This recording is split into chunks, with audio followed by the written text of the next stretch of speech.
सियासत, सत्ता और वोट का कोई लेना देना नहीं है। इतनी बड़ी घटना और हर घटना को डाइवर्ट करना। जो लोग मरे हैं, क्या वो हमें आश्चर्य होता है कभी कभी कुछ बड़े पत्र अखबार वालों पर कि गोली बारूद, भाई गोली बारूद जिसके बीच वसूली की हुई, इसमें दोषी कौन है?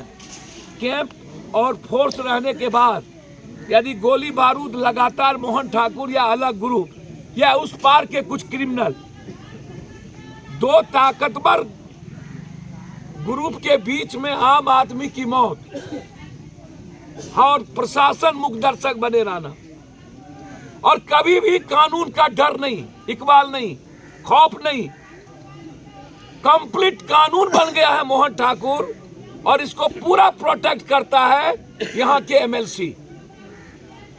हर तरह से प्रोटेक्शन, हर तरह से। बरारी के एमएलए को क्या वोट नहीं चाहिए इन गरीबों का? क्या यहां के एमपी को वोट इस गरीबों का नहीं चाहिए? और क्या ऐसे लोगों को आजादी दे दी जाए मां बहन को गाली देने की?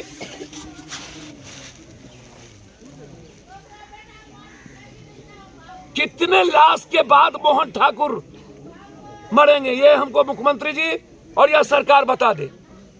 कितने लाश के बाद, कितने लाश के बाद सजा होगी, फांसी होगी इसको? राइफल के नोक पर वोट ले लिया और कोई बोला तक नहीं। लोकतंत्र का इससे बड़ा जीता जागता जगह तो कोई हो नहीं सकता। हम मुख्यमंत्री जी से अभी से लेकर रात तक बात करेंगे।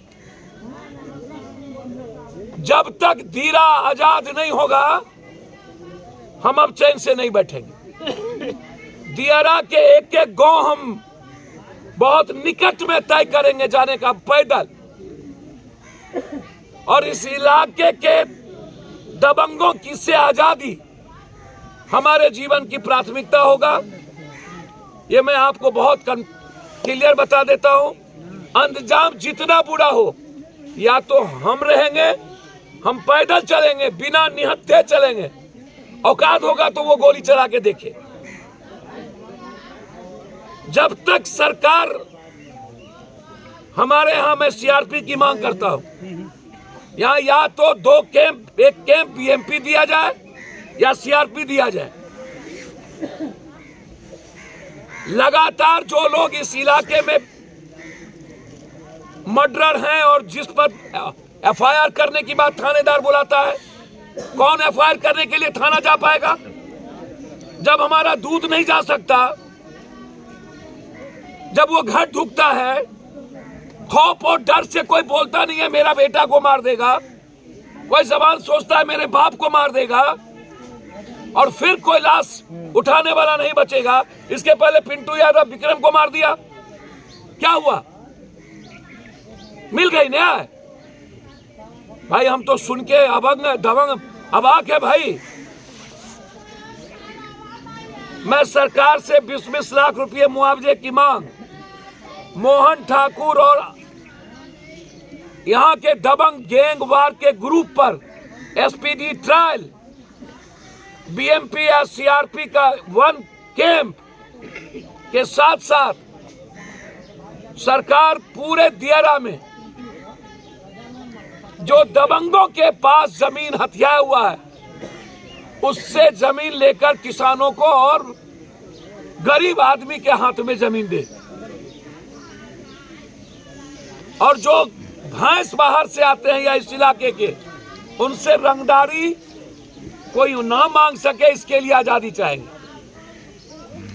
इससे बड़ी घटना जिस तरीके से हमको तो हमें तो आश्चर्य है कि भाई एसपी साहब इतनी बड़ी घटना के बाद डीएसपी साहब को लगा दिए हैं बारे बार।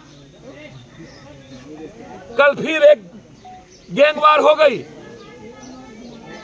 और हर गैंगवार को अपराधी प्रीतम और किसी की मर्डर हो गई। रंगाकोल में, और उठा के ले जा करके मार। तो लगातार आखिर कटिहार में हो क्या रहा है?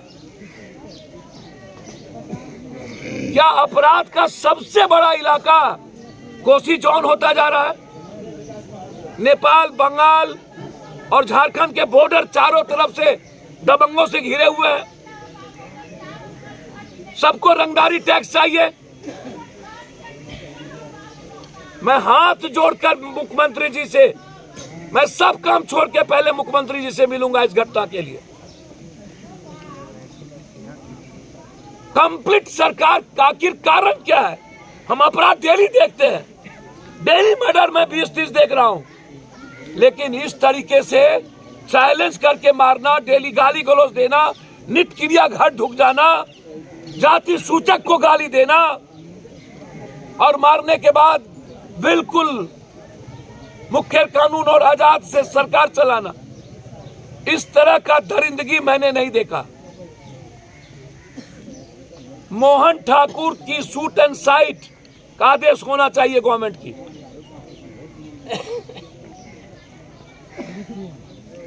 अन्यथा लोकतंत्र में जनता को अधिकार है अपने अधिकार की आवाज उठाने की।